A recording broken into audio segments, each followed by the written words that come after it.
thing that I wanted to start off with while discussing the whole regression and data analysis thing is basically what is the purpose behind using statistics in general. Because regression is a part of a lot of other statistical methods that we can use. So to start off with, the first is summarizing large amounts of information, large amounts of quantitative data primarily. It also helps identify trends and patterns within the data set. It helps determine correlations between different variables, and it also provides the likelihood of our findings being correct. And finally, it's something that you can replicate across different geographies, different projects, and you can compare the same indicators over time or across in a cross-sectional data set to see what are the differences and patterns. Out of these, the third one, which is determining correlations between different variables, that is the one that is the most closely related with regression analysis. So can we move to the next slide? Okay. So now coming to the purpose of regression analysis itself, it does all of those 5 things I mentioned earlier. But in particular, it's used to investigate relationships between multiple variables, which means 2 or more variables in this case. It also helps to ascertain the causal effect, which means that what the effect of one variable is on another, or the effect of multiple variables on multiple other impact or outcome variables. For example, what is the impact of price increase on the demand for a particular quantity? It also helps to estimate the size of the effect that causal variables have on the variables that they influence. So it doesn't just tell you whether the effect is positive or negative, but also it tells you what is the size of that effect. How much of a contribution does a causal variable make on the variable that they're influencing. And finally, it gives you the statistical significance of the estimated relationships. The third point is estimating the size of the effect that causal variables have on the variables that they influence. Which means that you don't just find out whether the relationship is positive or negative, but you also can determine what is the size of that relationship, how effective, what is the size of the effect that that variable has on the variable that it's influencing. And finally, you have statistical significance of the estimated relationships, which means what is the likelihood of the findings that you get out of this being accurate? How accurately do they reflect the population? Is that clear? Are there any questions at this point of time? Okay, so the last point was it also estimates the statistical significance of the estimated relationships, which means that how accurate the findings are and how accurately they reflect the population. So if it's basically the probability of your findings being correct. Okay, so I'm going to move to the next slide. So this is the slide on correlation analysis. Yes, go ahead. Okay, so the first, basically what I've used here is data from the IWRM project. We had, this is a project that was I think happening in 2012, and we have data from it from, this is the baseline data, so that was in 2012, and it's on income and water usage and the correlation between the two. So the income here is estimated by using the Progress Out of Poverty Index, which is a score from 0 to 100, where 100 means like the highest economic status possible in this score, and 0 is the least. And it's calculated using certain standard indicators. And then you have water usage per capita, so per person in the household. Based on this, you have the graph, which is on the third point. So using correlation analysis, you can test the relationship between two variables, and here we've used PPI and the water usage per capita. And based on the correlation coefficient, we can say that for every point increase in PPI, the per capita water usage increases by 0.18 liters. So this whole correlation analysis is sort of the crux of what you do in regressions. The difference is here you can test this for significance as well and figure out the probability, but you have only one variable that you're comparing to another. Whereas in regression analysis, you can include a lot more variables, and you can also combine it with different statistical tests to get more complicated models and models phenomena that is more complicated. So I'm going to go to the next slide.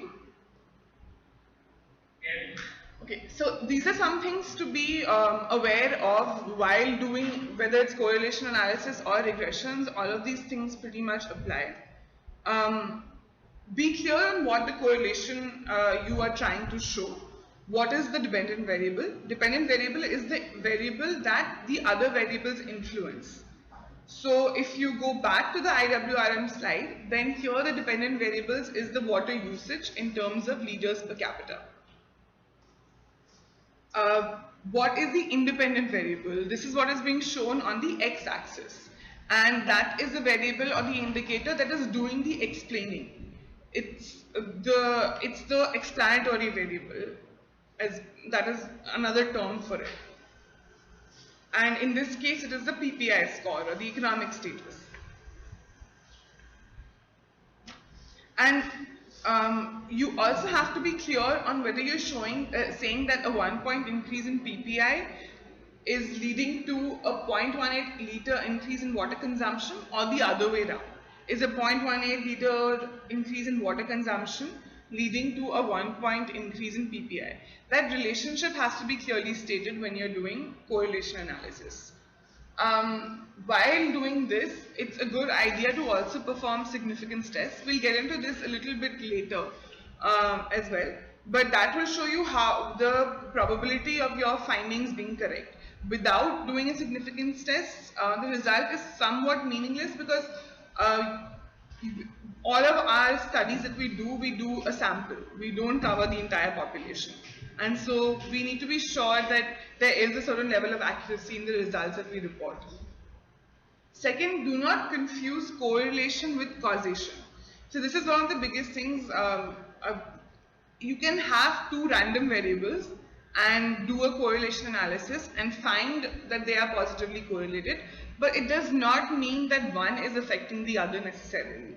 For that, you have to go with a theoretical model or some kind of logical reason. Any two random variables could be correlated. It does not necessarily imply that there is a cause behind it.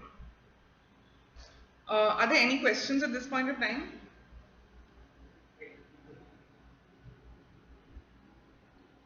Hello? Yeah. Just maybe around, maybe not. Especially when we're talking about the whole water versus PPI, basically our program logic that will determine which is the dependent and which is the independent variable. Which is in this, this example, it is possible that increased availability of water could increase a better PPI coming from the fact that the water is being used in a livelihood context. It could be. That is true. In this case, that wasn't the case, but depending on the particular situation, the causation could go the other way as well.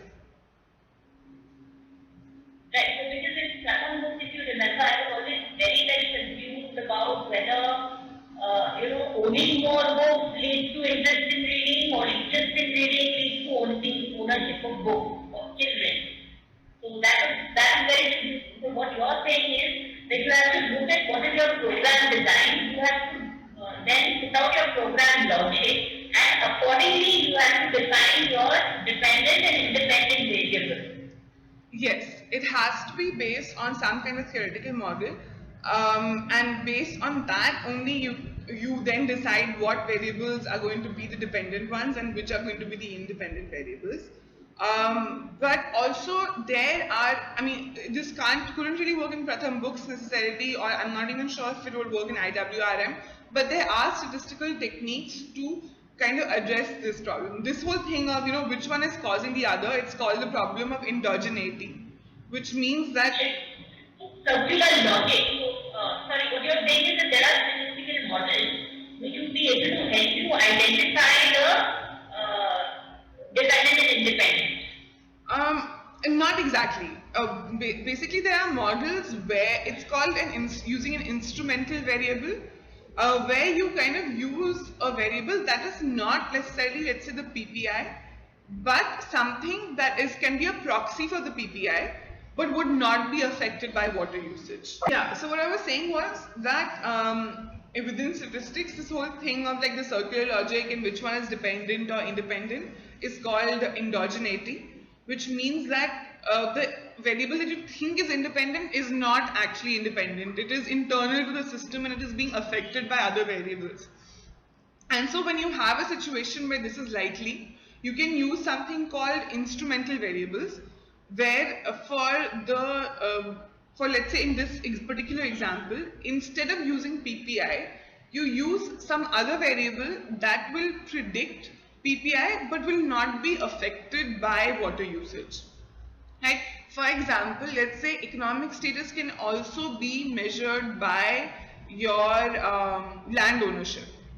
But land ownership itself is less likely to be affected by how much water you consume. If you consume 5 more liters of water, doesn't mean that you're going to like buy another acre of land. So that could instead be a variable that you could use to proxy for the economic status rather than using PPI. Is that somewhat clear? Kind of, but yeah, I think when we get actually getting to example the goal, in our work it will be it's good to know that there are some other techniques. At least I get back to that. Yeah, so there are other techniques, there are other ways to do this as well. Often it's hard to find those instrumental variables because a lot of these programs that we're working with, there are so many different interventions, so many different approaches that they take, that there end up being a lot of loops and circular logics and feedback relationships. So it is a bit difficult, but there are possible techniques to kind of address it. The last point is to watch out for multicollinearity. Multicollinearity is where two or more of your independent variables are correlated with each other. So what happens in that case is when you do regressions or you do correlations, you do not accurately find out the size of the effect.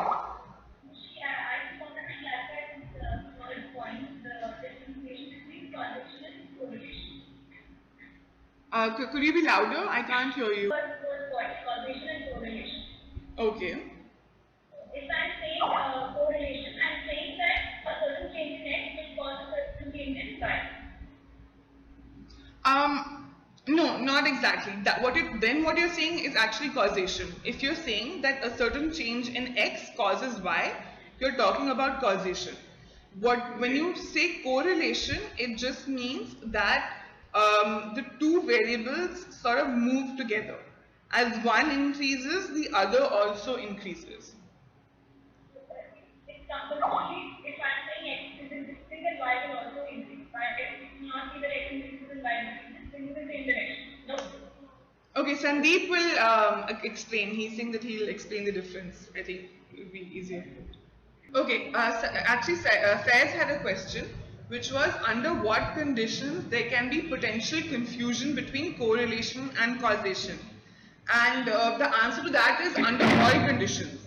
Any time you kind of go about looking at relationships between different variables, you can make this mistake. And what you have to do then is to try and minimize it. And the way to do it is first, not to use simple correlation, but using regression modeling. And secondly, to make sure that your regression model is based on a sound theoretical model. So you have looked at the program logic, you've looked at some literature within that subject, which has tested these things out before, and so that your the relationship that you're testing is based on all of these things, and there is a sound logic to it. Those are the only ways to minimize this problem. And like I said earlier, you then add in particular statistical techniques that can further minimize it. But it is a potential problem in any regression or any analysis that you're doing.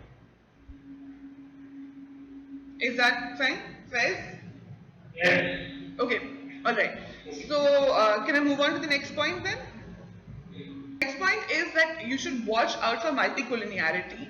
Now, what this means is that when you have multiple independent variables, there is a possibility that two independent variables could be correlated with each other.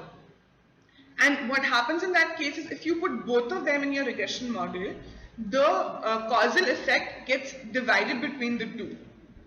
And they both become less accurate. So, before running any regression, it's a good idea to take all of your independent variables and run a correlation test between all of them and see if there are any that are highly correlated with each other. So, as an example, let's say you're running a regression on crop productivity, and in your independent variables, you have land size and you also have income. So there are chances that somebody who has a higher land size will also have a higher income, and so these two things will be correlated with each other. And if you include both, the explanatory power of both of them gets divided, but essentially you're measuring the same thing. You're measuring the relationship between economic status and crop productivity. And you could just use one of those variables instead rather than putting both of them and reducing the explanatory power of both the variables. Are there any questions at this point? No, this is not clear to me. Can you explain it again? Okay, so let's say, in the example that I was talking about earlier, you're trying to, let's say, model crop productivity in a particular sector. Let's use the IFC sugarcane example. So some of the explanatory variables that we included there were PPI, land size, the number of trainings that were attended, the awareness of agroeconomic practices, all of that.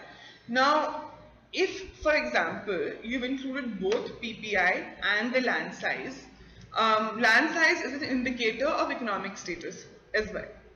At the same time, PPI is also an indicator of economic status. And what might happen is that people who have a higher land size will also probably have a higher PPI. And when you use both in the regression equation, what ends up happening is that the relationship between economic status and productivity in reality may be very strong, but because you've used two variables, that explanatory power gets divided between the two.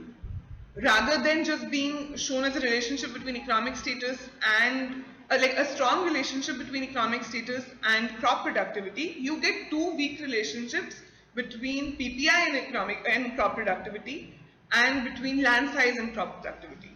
So it's not really accurate. It's not really showing you what is happening in reality. So was that point clear, or should I go over it again?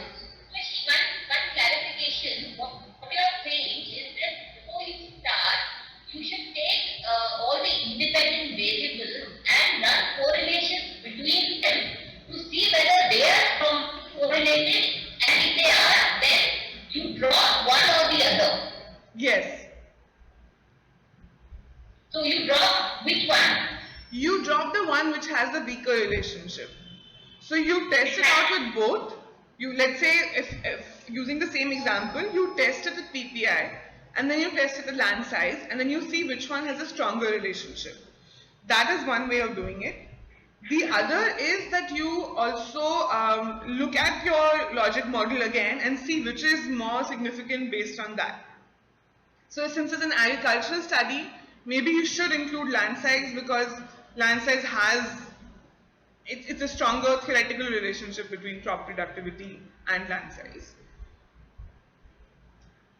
Okay. A lot of these things are let's say there is no clear cut like method and answer to it, but you have to try out various permutations and combinations and then see which is the one which is giving you the most reliable results and the most robust results and explaining most of your data. Okay. Okay, alright. So I'll move to the next step, which is the slide on regression analysis. It's slide 7. So the first point is regression analysis can tell us how much the dependent variable is affected by multiple independent variables.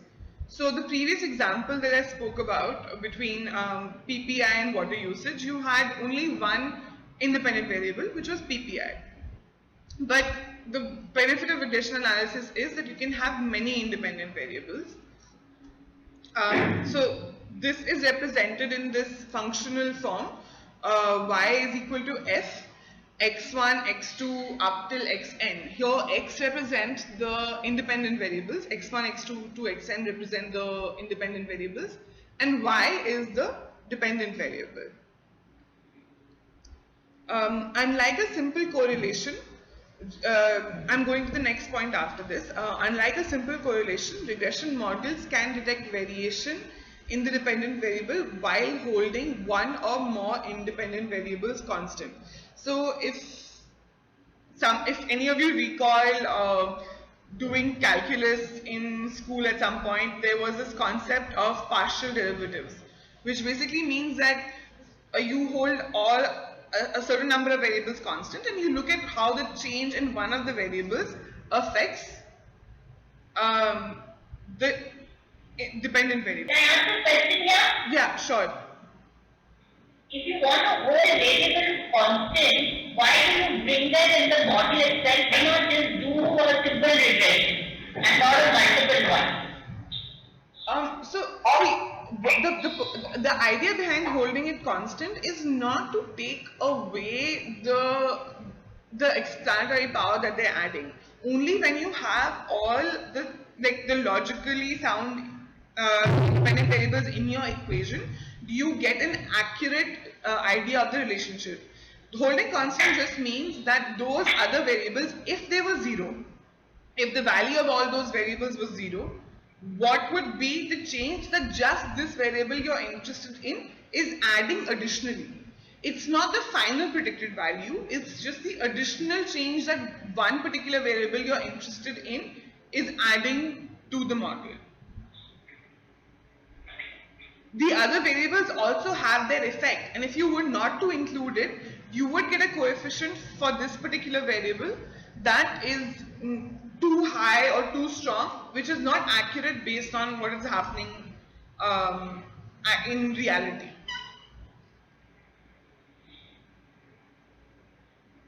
Okay. Okay. Any other questions?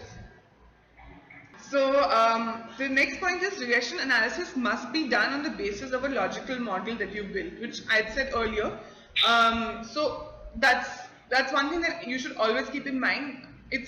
You can easily put in any number of variables into an equation, run it on Stata or whatever program you have, and you will get some results. But that doesn't mean that those are accurate or those make any sense. It has to be based on some theoretical model. Okay, can I move to the next slide then? Can you just repeat this last point? It's basically what I said earlier as well, that any regression analysis you do must be based on a logical model, because you could theoretically take any number of variables. You could look at, the number of sunspots and how many rainy days you had in the year, and then what is the population of the city of Agra, put it into a regression model and still get some correlation and some effects. You might even get a statistically significant result, but that is not a logical equation. Those things don't really affect each other. And so you can't do a regression analysis just by feeding in any number of variables. All of them have to be justified based on a logical model or a theoretical model. One question here, see what we had heard about Praja is a project. I don't know whether you've heard about it or not, but we had this project that had run across, run across 4 years or 5 years in Karnataka. It was looking at the learning outcomes of students based on community institutions that the project was trying to build. So school development committees and other kind of institutions. Now, our Anjali was Dr. Anjali Kochar from the University of Stanford. She was the principal investigator on this project, and what she had found, one of the results that had come out was that an increase in what was that? Learning outcomes were coming down with an increase in the land productivity or the returns from agriculture that the families had. Okay, now these are two things which one would not logically look for, but she had the data, she ran the regression, and then later on, the kind of interpretation which seems very logical is that because a family is able to earn more from the land. I think it is also about the market prices of the goods and all that. So because they were able to earn more, their children were dropping out of school and into agriculture. Okay, now what you are saying is that should we have it makes sense to have a logical model up front, but maybe it's also a good idea to look at whether there are any crazy things happening. And then you might actually find something which you didn't expect to find. That is true, but I mean, see, the agricultural productivity, if you're doing this program in a rural setting, is one of the main indicators of economic status. And economic status has a strong correlation with educational outcomes as well. It could be in different directions, but the two are related.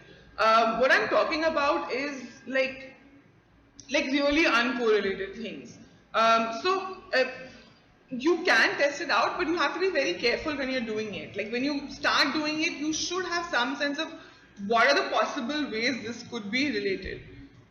It should not just be like because we collected this information also, let's just try and see what happens.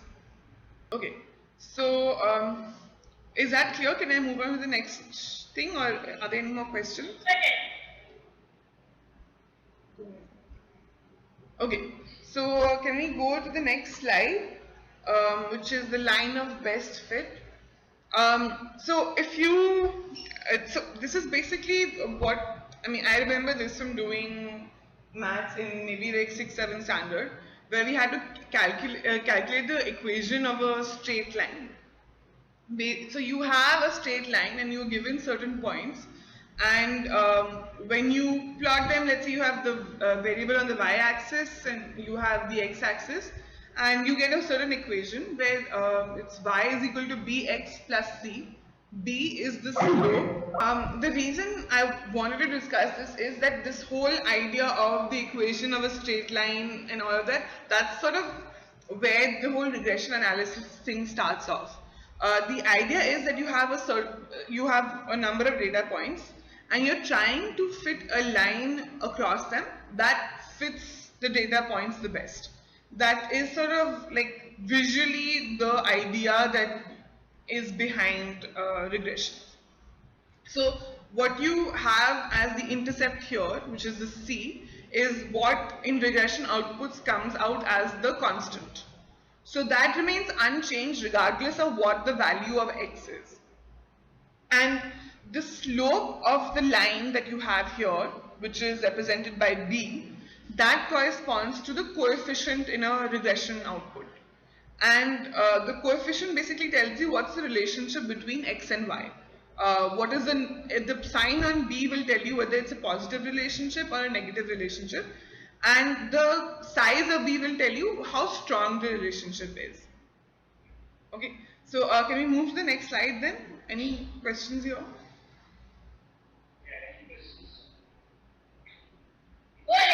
Okay, So if you go to the next slide, what I did was I made a random data set of age and height, and I plotted that, and then I plotted a line that best fits this data. So you have the actual data, which is the blue dots. Yeah, okay.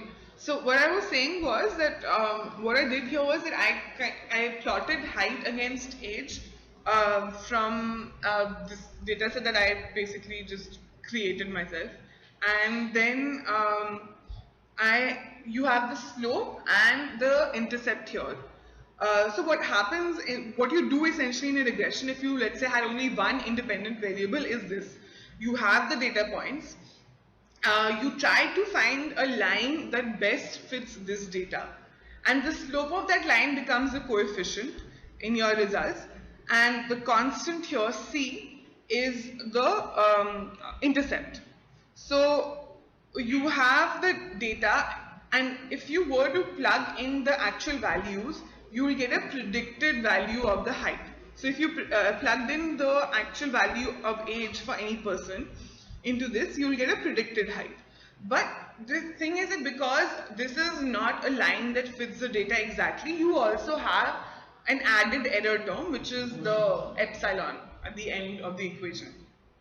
So the regression equation in this case becomes C, which is the constant, plus B times age. B is the coefficient on age, plus the error. Is that okay?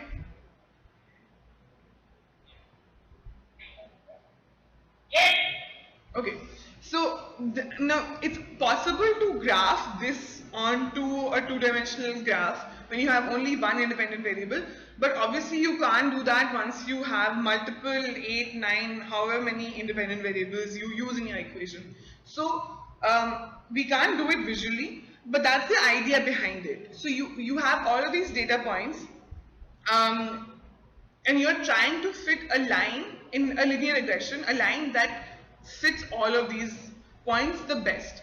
And by fitting all of these points the best, what I mean is that in this particular example, if you're looking at it visually, from each of these blue dots, if you were to drop a perpendicular line to the regression line, then and take the squares of all the distances and sum them, you have to find a line where that sum is the least possible.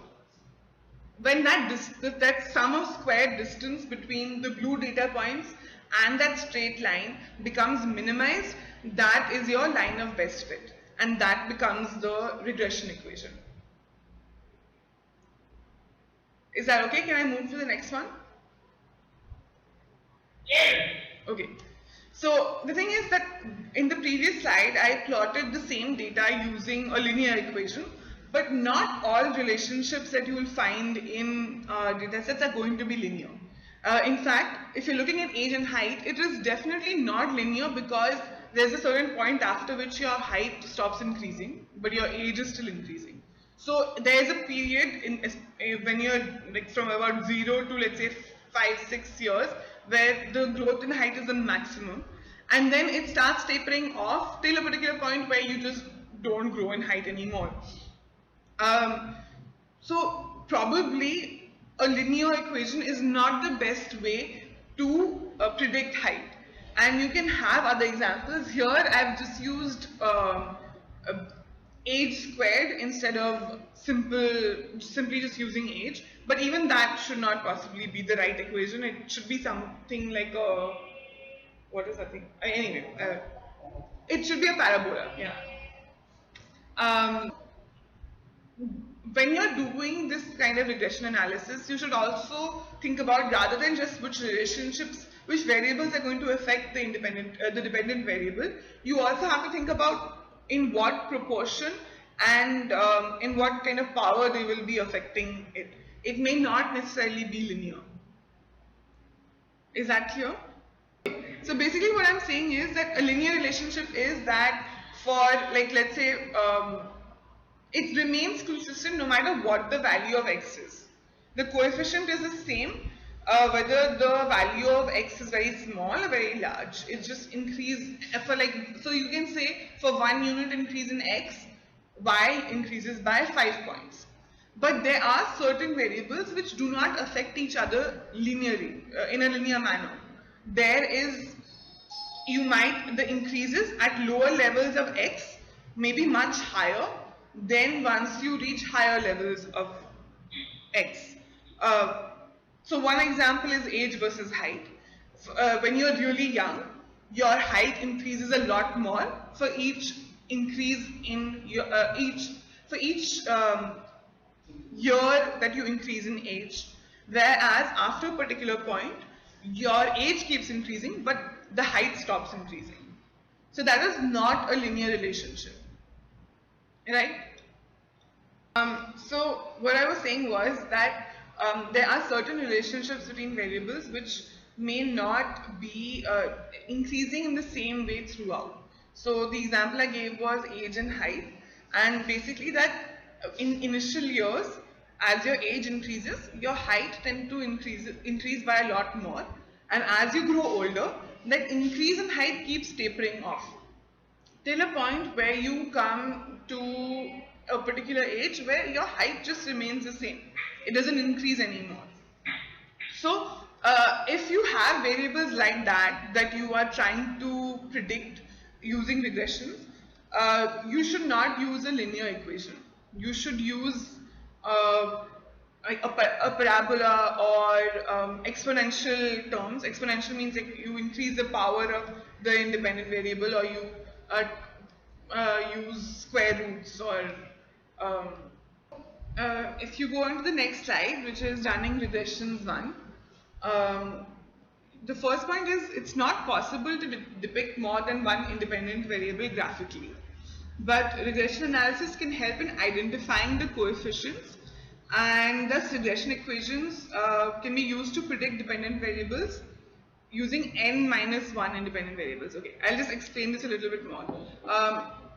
Basically, in a regression equation, you can use multiple independent variables, but they have to be, so what I was saying was that you can use multiple independent variables in regressions, but they have, You have to explain the running regressions one slide, the very first point. We lost you in between. Okay, the first point was it's not possible to depict more than one independent variable graphically, which means that the earlier graph there showed where you had one variable on the x-axis and one variable on the y, and then show that. You can't do that if you have more than one independent variables. Then you have to go into 3-dimensional, 4-dimensional graphs, which are obviously you can't depict that on plane surfaces. So instead of doing that, what you do is you do the regression analysis, and the data and the software calculates those coefficients for you. But the number of independent variables that you use is limited by one fact, and that is it has to be less than the total number of observations. So if you have, let's say, 10 observations in a data set, but 20 variables, you can't run the regression with all 20 independent variables. It has to be less than the total number of observations. Yeah, that is clear. Okay, and so that's what I meant. It has to be n-1, where n is the total number of observations or data points. And the last term that I wanted to explain is ordinary least squares. This is the most common form of regression technique that people generally use. It can be used to map out most data sets. So I was saying, what is ordinary least squares? So that is the most common type of regression technique that is used in, like I've used it in a lot of the studies, and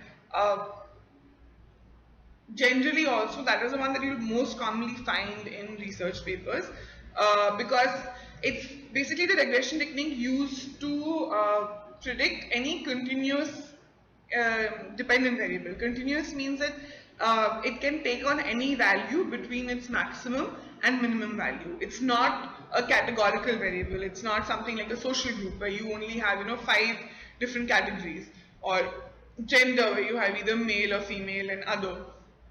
So if you have a continuous dependent variable, then you can use ordinary least squares in most situations to run regression. And that's the one that I'll basically explain today. There are a lot of other regressions that you can use where you have different kinds of data, but it's a bit more complicated and it requires a lot more time to kind of get into it. So I'll focus on OLS. The idea behind OLS is that you derive the regression equation where the sum of the squared perpendicular distance between actual values and the predicted regression line is the least. So this is what I talked about in the first graph that I showed, where you have the blue data points and you have the regression line. If you were to drop perpendicular lines in each of those points onto the regression line, the squared distance between all of these summed together should be the least. So this is what ordinary least squares does. When you have multiple independent variables, it minimizes this distance and then gives you the coefficients. So is that clear? So what I was saying was that ordinary least squares is one of the techniques. It may not be applicable everywhere, but it is the simplest to understand and it can be used for quite a few of the possible regressions you might have to run. But because it can't be used everywhere, you shouldn't just assume that it can be. And the interpretation for other kinds of regressions is different from what I'll discuss today. So the same interpretation cannot be put across all sorts of regression tables that you see. So OLS has its own interpretation and its own syntax when you use it in a particular data software package. And so that is something that you have to be wary of, even if the whole technical definition of OLS is not clear. Yes, go ahead. Okay, so if you go to the second slide, to do regressions, you have multiple software options. Excel can be used to do basic OLS regressions. That is why I'd ask for that. If you use that add-in for data analysis in Excel, you can run OLS regressions on Excel itself. If you want to do other things and more advanced regressions, then there are options of using R, SAS, SPSS, and Stata. For all of these softwares, there are a lot of online resources that are available which can help you with figuring out the coding for them and how to enter the data, what kind of coding is required for what kind of regressions. And generally also there's a lot of like statistical explanation they will also give. So it can be a very good resource if you want to kind of explore this a little bit further. So the links I've given here, the first one is from the Institute for Digital Research and Education at UCLA. And if you were to go to the first link, that has a lot of information on all of these software packages and also some basic startup like regression analysis and everything. The second one is a link to seminars using Stata. Stata is the programming software I've used mostly, and I've used it because that's the one I did my econometrics class in. It really, as far as I know, it's not that one is better than the other. All four of them are used regularly, and from what I've heard, R is the most user-friendly language to learn in. I have also used R in another statistics course, but I'm just more comfortable with Stata, so I continue to use it. So this website also has links to seminars which you can like watch YouTube videos, or a lot of the classes that they actually teach at UCLA, they upload them and the material online at these links. So you can go to it after they upload it and get more information. The second link I've given is from Stata support. So there's basically a Stata help online link which kind of, if you have any issues, if you're getting errors, it explains why you might be getting errors in your results, and it has a lot of information on the coding that is required. Then the link after that, what type of analysis to use. So this is kind of what I was talking about earlier. I'll talk about OLS today, but there are a lot of other regressions you could use, and which regression you should use when, or which kind of statistical test you should use when. This particular link has a really good table that explains it. For that, you need to know a little bit about like basic statistical terms. So different types of variable definitions like categorical, ordinal, interval, normal distribution. These are things that you have to kind of figure out first, and then you should be able to read the table and figure out what kind of analysis is required. Um, the last point I put here is a caveat. Online resources can help you learn the programs, but there's really no substitute for understanding of the basics of statistical modeling. Without getting those basics clear, just knowing the coding in Stata or R is not going to be very useful, because you really have to understand the principle behind like why you're using a particular regression and not the other. On which data is it okay to use this? What kind of terms you should use? So if somebody is really interested in this, and apart from just interpreting tables, you also want to learn more about what goes behind it, I would say that it would be better to start off with like doing an online stats course than to immediately jump into Stata or R or any of these. So I just wanted to put all of these this information out there before we go into the actual practical part of the whole learning session. So the next slide, can I move on to the next slide? Is all of this clear? Yes. Okay. So the next slide is develop a regression model based on a theory of change or theoretical model. So I've used an example here. If you wanted to model what factors determine the wage gap between men and women, what could be the possible independent or explanatory variables you could use? I mean, I don't know if you've gone through the whole slide or not, but are there any suggestions for what could be explanatory variables that should go into this equation? No, they said it's 5 rupees. That's why it is. Okay. Stupidity. Sorry? Stupidity. I mean, I guess like how expensive of an employee you are would matter. Okay, so what I put down was, the first one was education. Ideally what you should have here is skills, but measuring skills is very difficult. Education is not an accurate measure of skills. I mean, not 100% accurate measure of skills, but it is often used as a proxy. Education and the kind of degree you get is also seen as a signal in the labor market. Basically, if you're doing a particular degree, then you're kind of showing an interest in that area, and so people will hire you for that job and offer you that kind of salary. The next one I put is type of employment sector. So obviously, depending on which employment sector you're working in, your wage offered will be different, or the salary offered will be different. So let's say, I mean, this is maybe not a good example, but if you're like, let's say you're looking at gender and you're looking at wages, if in the data set, all the women tend to work in one sector and all the men tend to work in another sector, and let's say the sector that the men work in has a higher salary, if you were not to include this variable, you might assume that, oh, there is a huge gap between men and women and it's a discriminatory practice.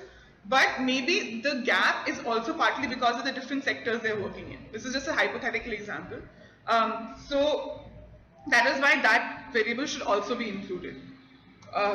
The next I put was location of employment. Depending on the city you're in, or let's say how urban or how rural, the standard of living is likely to be different, and so therefore the salary you're offered is also likely to be different.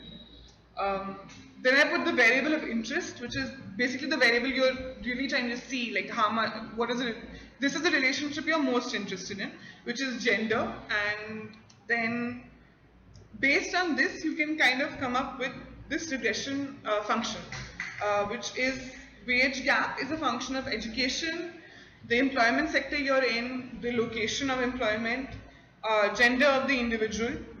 And then I thought there could be other options as well. There could be social group. There could be anything else that you all think of, like these said stupidity. If we could figure out a measure of stupidity, we could put it there. So this is a function that has been put. If you were to then put it as a linear equation, which you can then use to interpret the results, it would look like the last point on the slide. So you have wage gap, which is equal to the constant, which is the intercept on the line, like I said earlier, plus A times education, A is the coefficient on education that you get from your regression equation, plus B times, okay, so this is something that I'll explain a bit later also, but when you have something like the second indicator, which is employment sector, where you have three categories: agriculture, services, industry.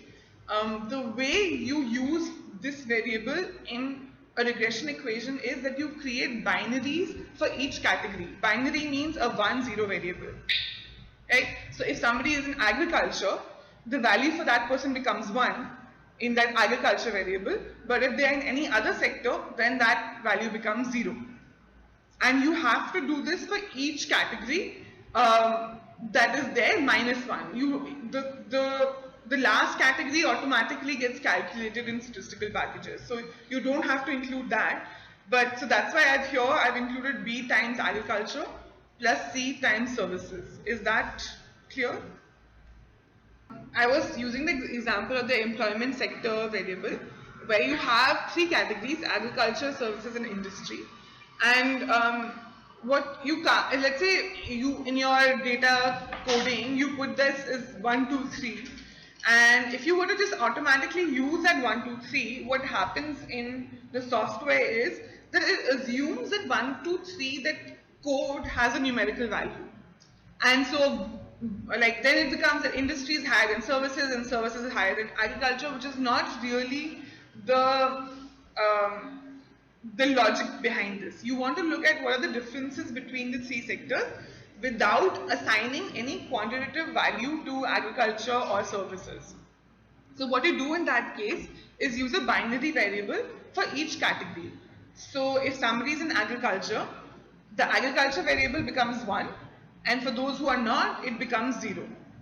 And if they're in services, then the services variable becomes 1, and for everybody who is not, that variable becomes 0. So you have to use multiple binary variables for the same employment sector indicator. Is that clear?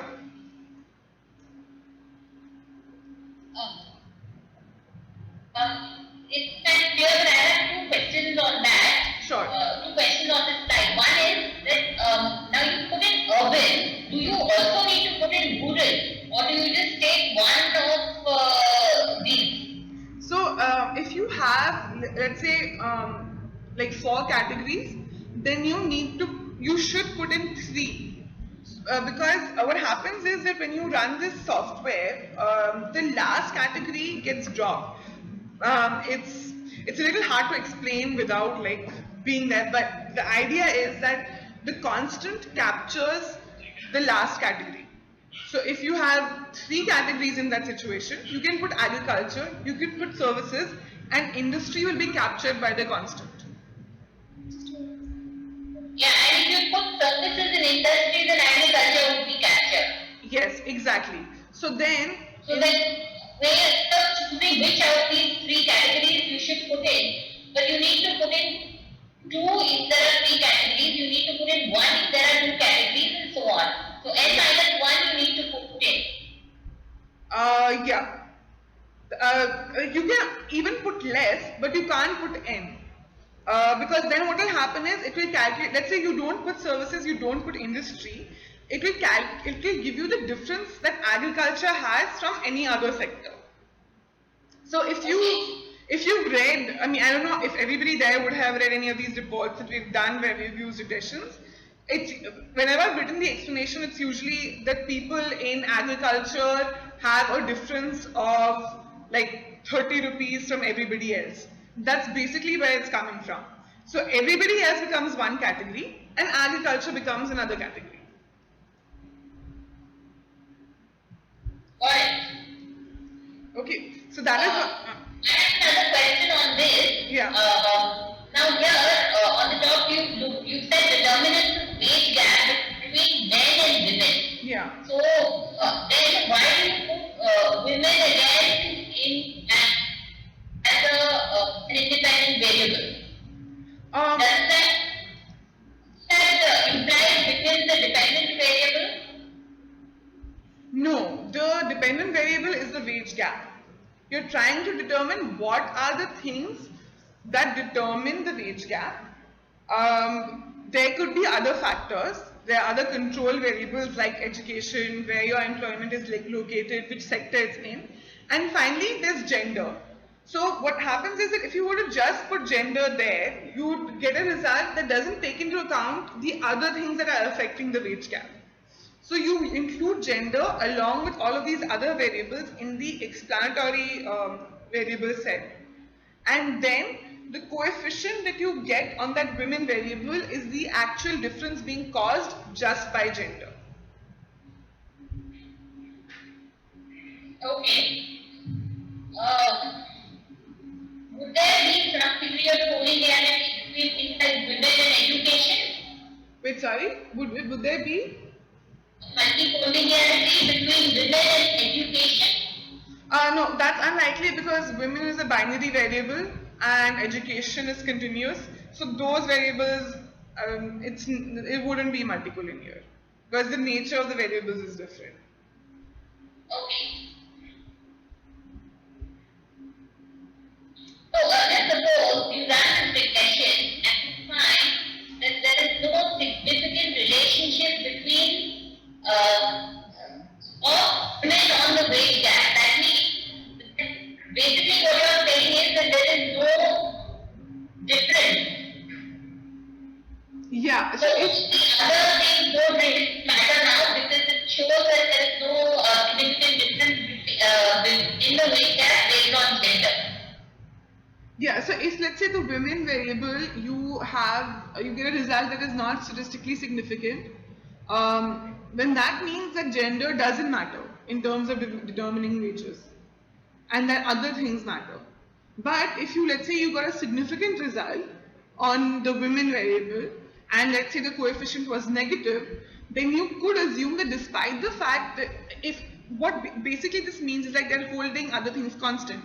It means that if the education, agriculture, the education, the sector of employment, the location, everything was same for a person, the fact that they are women puts them at a lower wage level than men.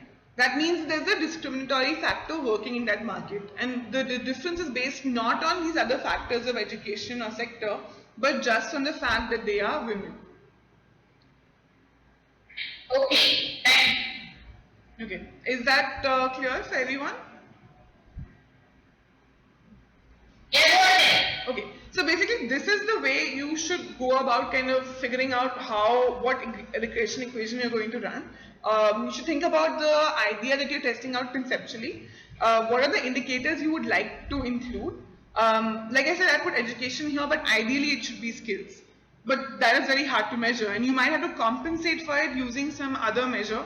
And so there is an ideal of all the variables you might want, and then there's the practical kind of variables that you can actually get in any sort of study.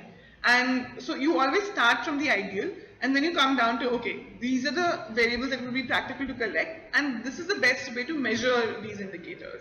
And then you come to the regression equation. So I'm going to move to the next slide. So this is what I discussed just a little bit before when explaining the binaries that you have to use for employment sector. OLS can only be used if the dependent variable is continuous, which means that okay, I have explained it later on, but in a continuous variable, the variable can take on any value between its maximum and minimum. And so the example is age, height, income. If you have a continuous variable as your independent variable, you can just use it as it is. So if it's income, just the value of the income in rupees is sufficient. You don't have to do anything to the variable to use it in the regression equation. If you have categorical variables like gender or social group or employment sector, you have to create binaries for each of the categories within the categorical variable. So I'll go to the next one. Yes. Okay, so this is basically.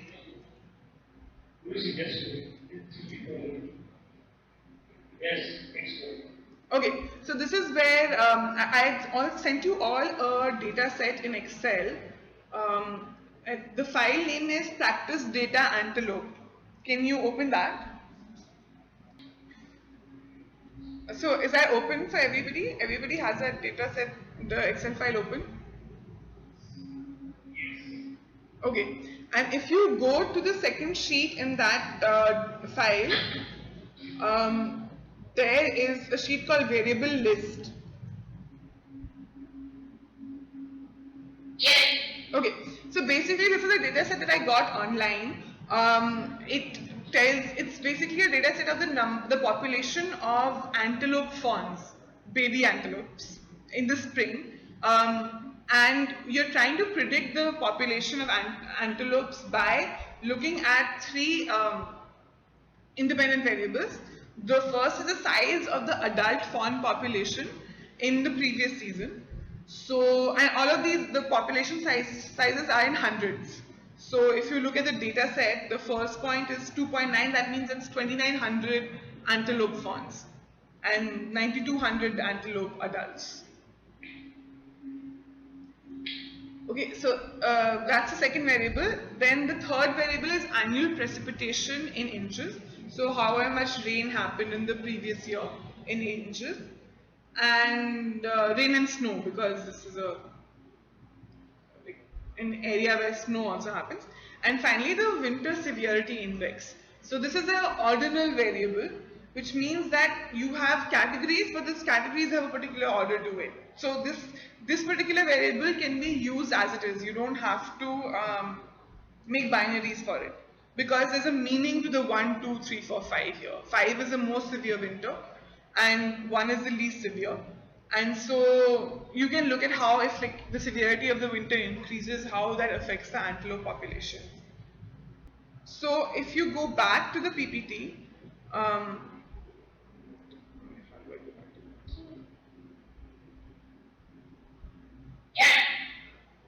there is a link to the Excel tutorial on using Excel to run regressions. Right? This is the one that I sent to install the add-in. So the first part of it is the add-in. If you go to the second part, it tells you how to run the regression itself.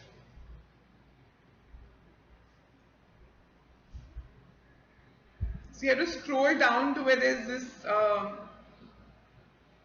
method 2 of 2 run regression analysis. Yeah. Okay.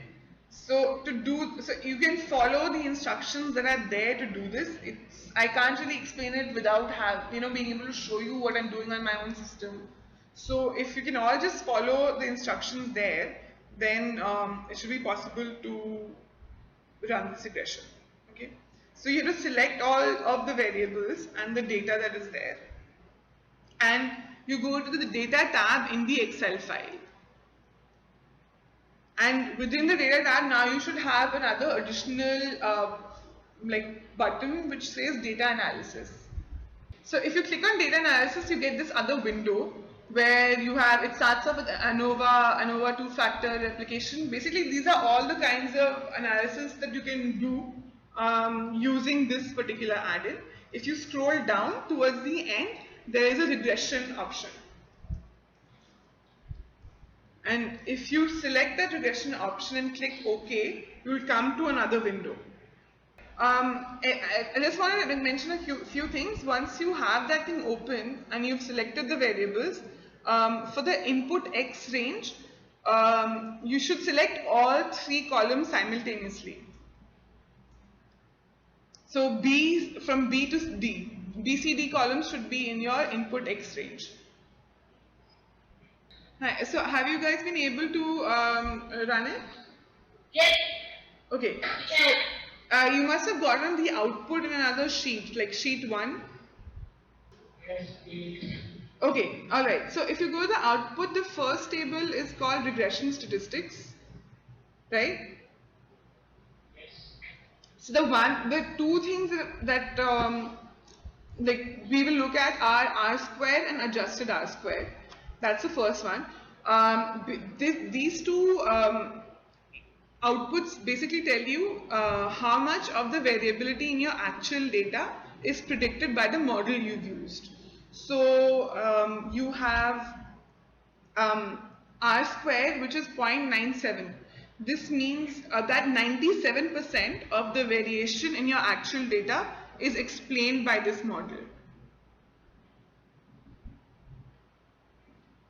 Okay. And that's a very good R square. It means that you're almost explaining all of the variability in the fawn population by using these three variables in this data set.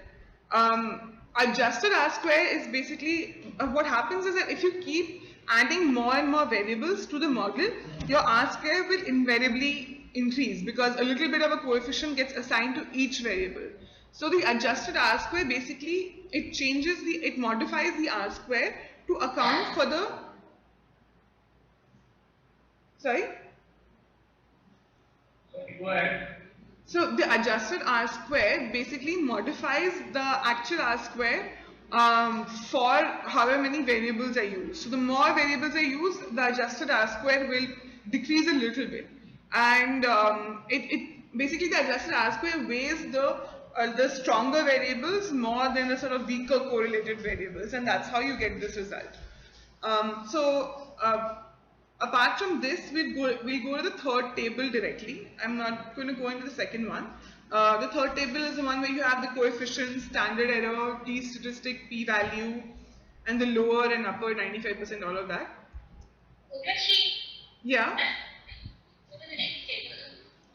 In this case, we are talking about a 97% or 98% estimate predictability of the model. Is there a rule of thumb for what is a good R square that you are looking for? Yeah, generally, if anything that's above 30% is okay to report. About 30%, so 0.3. Wait, should I type it? No, it's fine. Okay, anything above 0.3%, 30% you can report. If it's below that, it's not a good idea to report that regression and include it. 30 to 60% is acceptable, but if it's above 60%, that's a really good model. So anything above 60% is generally considered a good model to report, and that's ideally what you should shoot for.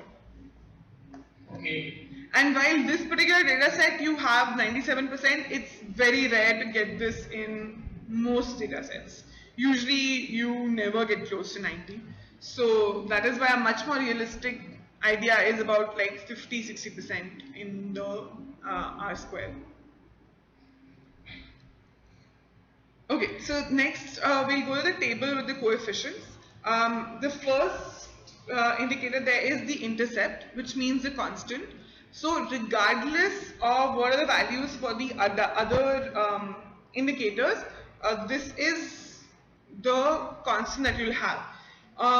In this case, it's a little weird to interpret because it's minus 5.9 antelope fawn population, which is it's not really it doesn't mean anything because invariably you will have some precipitation in the previous year, or you would have had a actual adult fawn population. So it's a number that is sort of meaningless in this case. If you go to the variables, you have x2, x3, x4. x2 is the adult fawn population. So the coefficient here tells you what is the relationship between the adult fawn population and the fawn population. So what it means here is that if you have one for each adult fawn in the previous season, you have 0.33 antelope fawns in the spring season.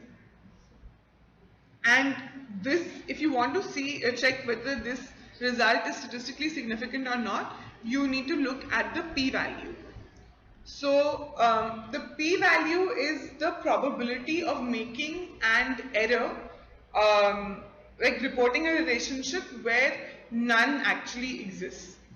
So basically it's the probability of making an inaccurate relationship between the independent and dependent variables. And if you look at the number, the p-value is 0.02. So you have a 2% probability of making this error. which is quite low. It's considered acceptable to report that. The inverse of this is the confidence level, which is 1 minus the p-value. So here the confidence level would be 97.3%, and that means that there are 97.3% chances that you have got the correct result. And so this is a result that we can say that is accurately reporting the population statistics. Okay, so X3 was the annual precipitation in inches. So here, Hold on, Umesh. yeah, Does somebody want to volunteer interpreting X3, X2? X3, sorry. Huh? Any one of you? I hope you don't mind the repetition, but yeah, no, I think it's a good idea. you should hear that what we said here is that for the X3 variable, we're saying that for each additional inch of annual precipitation, the spring spawn count increases by 0.4. Yeah, that's correct. So because it's a positive coefficient, it means that for an increase in precipitation, the fawn population also increases, and the quantum of increase is 0.4 fawns for each inch of precipitation. And then I also heard the interpretation of p-value, but it wasn't very clear. But yeah, that the results are correct because it's less than 0.5, or you have a higher confidence level than the 95% threshold that is usually taken in these cases. Okay, and so does anybody want to interpret X4 then, or is it pretty clear? So basically, as the more severe the winter, for each increase in the severity index, the population increases by 0.26. So if you're looking at this, the variable that has the strongest relationship and effect on the fawn population appears to be the precipitation. So more precipitation, yeah. Sorry, X4. See, X2, X3 are continuous variables. Yeah. But X4 is whatever it's called, yeah. Ordinal variable. Yeah. So how do you exactly phrase this? I was just saying with increasing severity, the population increases by 0.2. Yeah, so for each step in the severity index, as you jump from one level to another, the fawn population increases by 0.26. Okay. So only if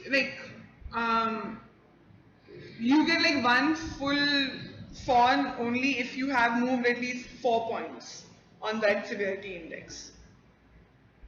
Can you repeat that? So the last point was that interpreting this practically, the fawn population will increase by by 100, sorry. That's the, okay, you have to keep this in mind because the population numbers are in hundreds. So when you go from, let's say, a mild winter, which is the first point on the severity index, to the next one, which is 2, your fawn population increases by 26 fawns.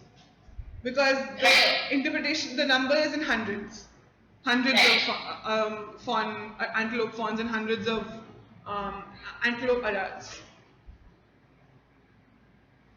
Right, so if you were looking at the precipitation one, for each inch increase in precipitation, the fawn population increases by 40 fawns. Okay, so this is basically the way you interpret the regression table. If you get a result where you have a lot of variables which have a very high p-value and the coefficients are also small, one by one you should start dropping those variables.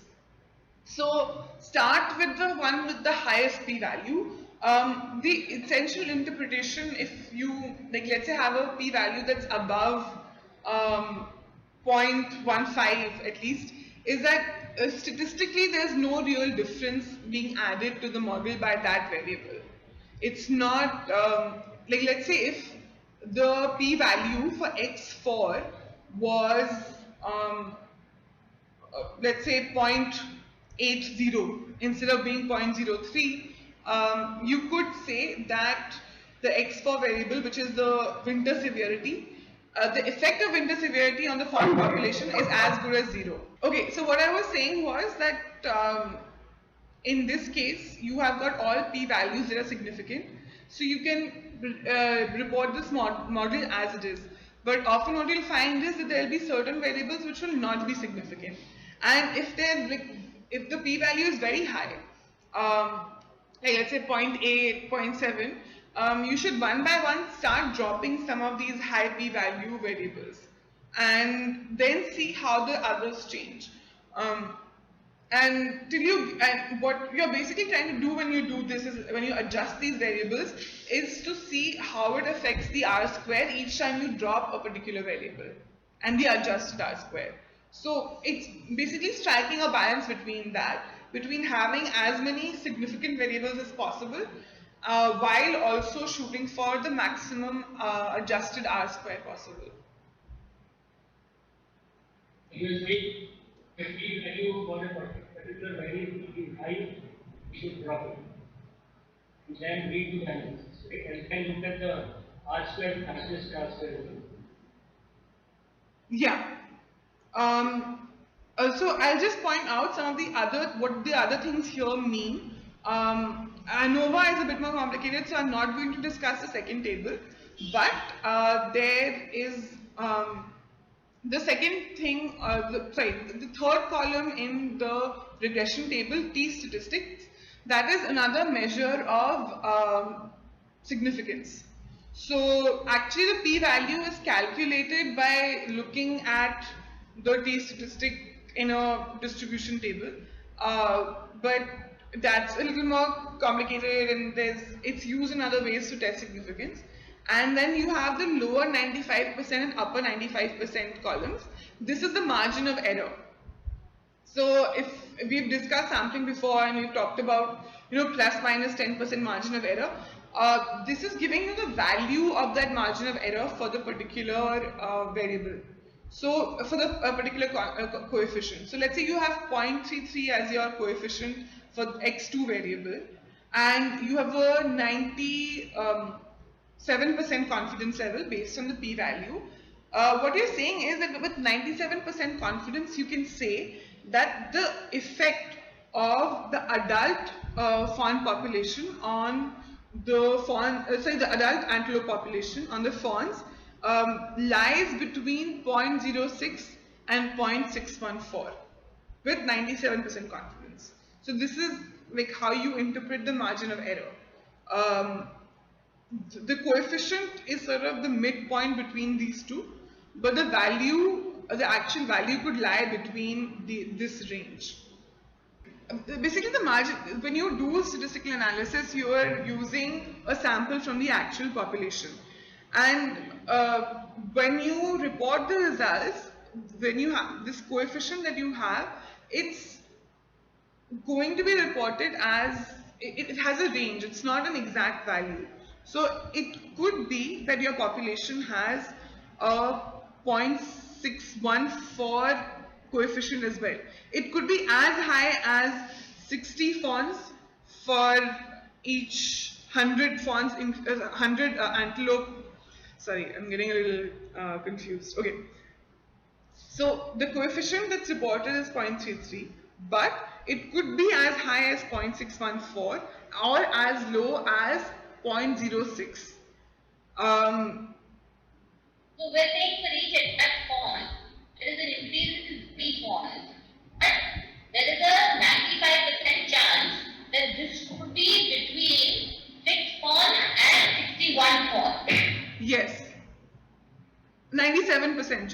because that's the confidence level. Why is 97%? It says 95 on top, right? Actually, yeah, you're right. Yeah, it is 95%. Sorry, it is 95%. So it could, with 95% confidence level, you can say that it could either be 6 or up to 61. The probability of it being on either less than 6 or higher than 61 is less than 5%.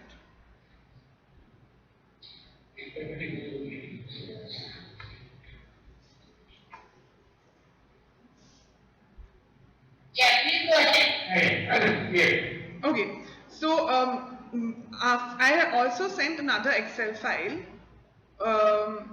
which is called, wait, I think it's called interpreting regression tables.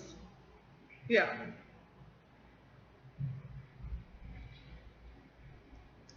So if you go to the first sheet in this file called reg model,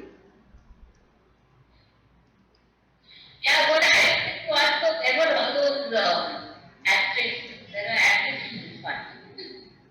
okay, so the asterisks that are there in the file that I've sent, the other file, is because that's the output you get from Stata. Stata gives you those asterisks to show the significance level, whereas in Excel, the output does not have the asterisks. Then is it still useful?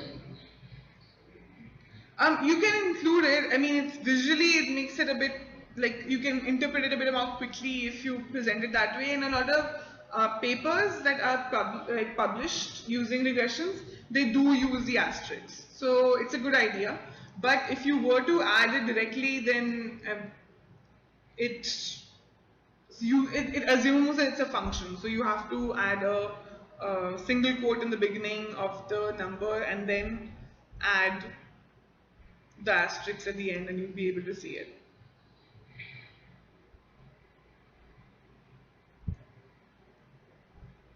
But then you okay. So I basically wanted to, I mean, we already done this with this previous data set, but we can look at some of these other tables and also look at how like this regression model can be represented in a tabular form. So the results that I've sent you are from the first round of analysis that was done for the IFC sugarcane project. We had 4 dependent variables that we looked at. The first was the change in sugarcane productivity. The second was the change in the cost of production per unit. The third was a change in net income per hectare from sugarcane. And the final was adoption of agronomic practices that were recommended by IFC for better sugarcane cultivation. So these are the 4 dependent variables that we wanted to test out. And we used certain independent variables. The first is economic status. The second is social status. The third is farm size. And the fourth is literacy. So only one of these variables was an ordinal variable, which is the farm size one, because we categorize it as large, medium, small, and marginal. And the other ones were all binary variables. So there's economic status at baseline, which was measured as whether the person is above or below the poverty line. There's social status, which is whether they belong to a socially excluded group or not. And there was literacy, which is whether the farmer is literate or not. And then you have the treatment or control variable, which is whether they were part of the treatment group of farmers or whether they were part of the comparison group of farmers. And what this allows us to do is that you isolate the effect of the treatment on all of these 4 dependent variables. After accounting for economic status, social status, farm size, all of those things, what is the effect of treatment on these dependent variables can be calculated, right? If you go down a little bit, there is a more detailed version of the regression equation that we used. There were some more program variables that we added apart from treatment and control. There's training received, satisfaction with the training, whether they got input subsidies or not. So there were some other variables we considered later on. But if you look at the equations written down there, this is a way in which you can represent the equation. You have the change in the productivity as the dependent variable. Then you have beta 0, which is the constant. And then you have all the other beta 1, beta 2, beta 3, which are all the coefficients for the different independent variables. And you write these down for all of the regression equations that you're going to run. And if you go to the second sheet, that has the actual tables. So is everybody on the second sheet? Yes. Okay. So standard practice is that you report the coefficient, the standard error, the t-value and the significance value for all of these regressions. And then you also report the R-squares and the number of observations that you have. And that is why I've included these four. Whereas if you do this whole analysis in either Stata or Excel, there are a lot of other statistics you can get as well. But generally, reporting these things is considered sufficient. If you want, we can look at one of these tables and try looking at how it was interpreted, particularly the binary variables, because we did not do that in that antelope data. Other than that, this is pretty much it, and we can there are some more slides that I've included in the PPT, but those things I've already pretty much covered in the discussion.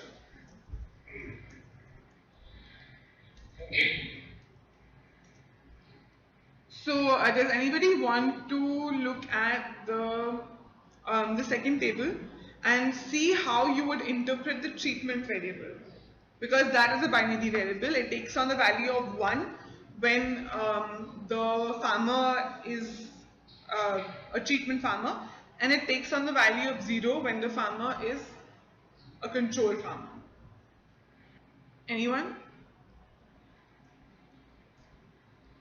Okay, so the thing with binary variables is that the coefficient on binaries is slightly different from the coefficients on continuous variables.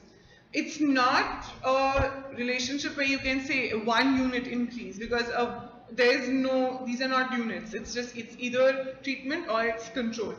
And the way this works is that the coefficient on a binary variable is basically if everything else was the same, what is the difference between a treatment farmer and the control farmer? So if both the farmers were from the socially excluded group, if both the farmers had the same economic status, if they were both, let's say, marginal farmers, and they were both literate, what would be the difference between the treatment farmer's productivity and the control farmer's productivity? And the result you get is that the change in sugarcane, in the quantity of sugarcane produced between baseline and end line for a treatment farmer is, I think these are percentages. So it's 69.5% higher than that of the control farmer, because it's a positive coefficient. If it was negative, then you would say that it's 69.5% less than what the control farmer had. Does this sort of make sense? Yes. Okay. So that's the main thing I wanted to show with these tables. If you want, you can look at it further. The explanations and interpretations are there in boxes to the right. So if you look at the table and then look at the interpretation, it could possibly help you understand further how these tables can be interpreted. So I'll go back to the PPT now. It's slide 16, which is outputs from regression analysis.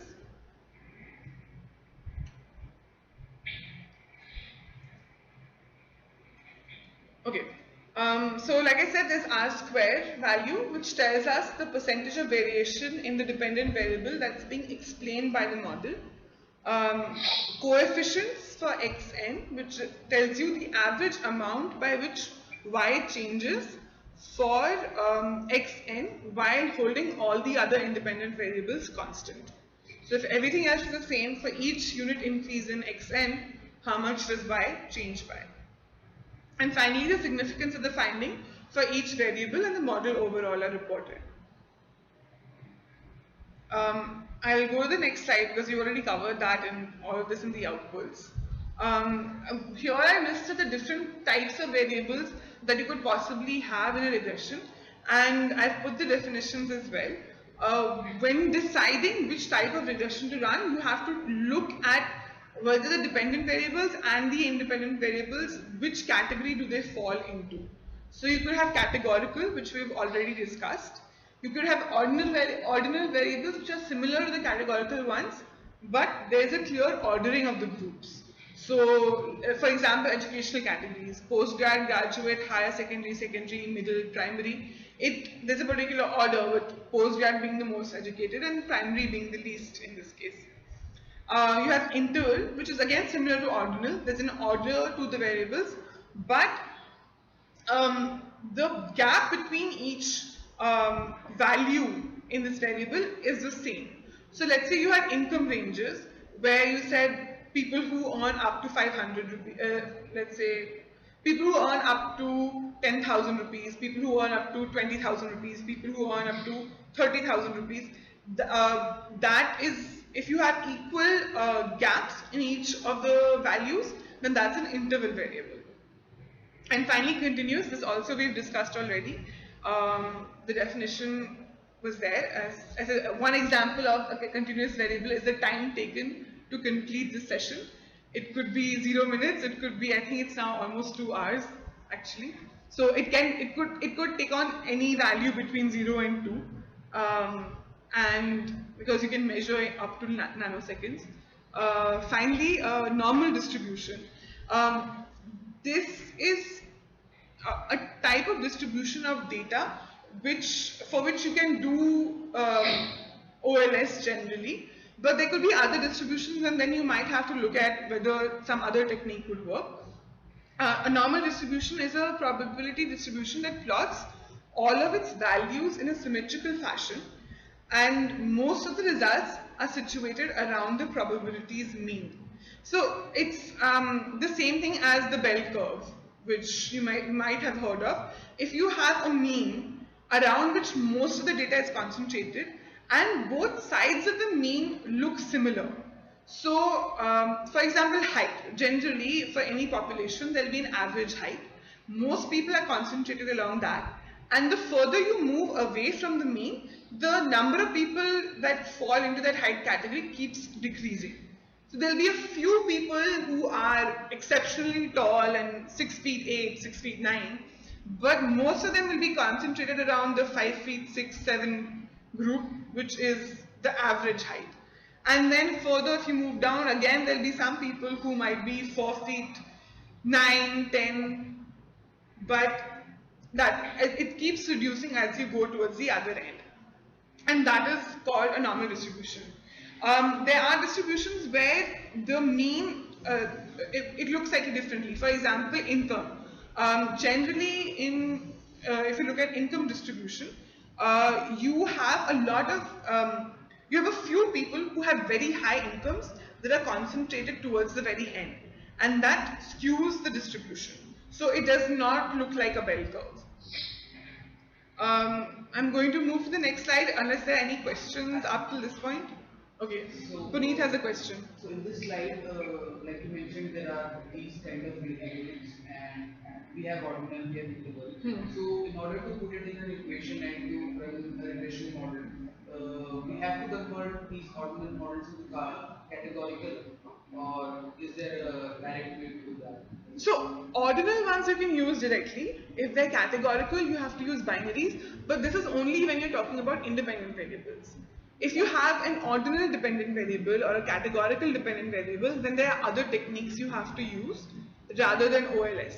So the options include doing t. If you have only 2 groups within that categorical variable, you can do t-tests. There are t-tests, f-tests, chi-square tests. Those are all options. I was just going to get to that. If you go to the next slide, there is this link that I put again. This one will tell you if based on what your independent variable is and based on what your dependent variable is, which category it falls into, what kind of analysis you should use. And it has a table that's pretty easy to understand if you use, if you get these definitions clear. So we don't necessarily have to convert all these ordinary variables into categorical variables like we generally do in our regression models. So that's where we turn categorical variables into binaries. And if you're doing OLS, you have to turn categorical variables into binaries. Any questions from anybody in Bangalore or Faiz? No. Okay. Alright, so if you go into the next one, I gave a few examples. So if your dependent variable is a binary, if it's a yes or no question, let's say if your dependent variable is whether you sign up for a particular training or not, that's a binary variable. And in that case, you use what is something called a logistic regression. And in that case, you don't calculate coefficients, you calculate the probability of being in a particular group in the yes or the no's based on your explanatory variables. You can also have multivariate regressions where you have multiple dependent variables that you are predicting simultaneously. So these are two examples of some other types of regressions you could run, and there are a lot more of these options, and you can look at those in the link that I have put over there. So then we can go to the final slide, which is a repeat of the whole causation versus correlation question. Like I said, it's important to keep in mind that you're not confusing correlation with causation. So have a sound theoretical model, use significance tests, and also make sure that you're using the right statistical technique for the right kind of variables. Otherwise, the interpretations you make could be really inaccurate. That's pretty much it, unless somebody else has any further questions. So we can stop it. Yeah, we're done. Thanks for very useful session. Alright, thank you all for attending, and I hope it was useful. And if you have any other questions, I mean, I can answer them, but also if you're really interested, I would definitely recommend looking at the links because sorry? The link that you have given is useful. Yeah. If we need to get back to you, understand these examples, practical examples, and then what steps we should be using. It clarify it here, but as to understand the example we give. So that we will discuss again. We look at set of data maybe, and then scan. Hello, Unshi? Yeah, sorry, it's, could you speak a bit You louder? can have an example of this. And then decide which of these cases will be applicable. That way it will help you. Wait, I don't think I understand the question. Okay, and then what we are saying is that we will have another section. Yeah. You can take some examples and look at which of the tests fit which data set. That will Okay. be explained. So doing another session on that, on Yes. some of these other examples. Okay, alright, I got it. Yeah, that we could do that possibly later. Okay, thank you, Giri. Bye. Thanks a lot. Bye. Bye.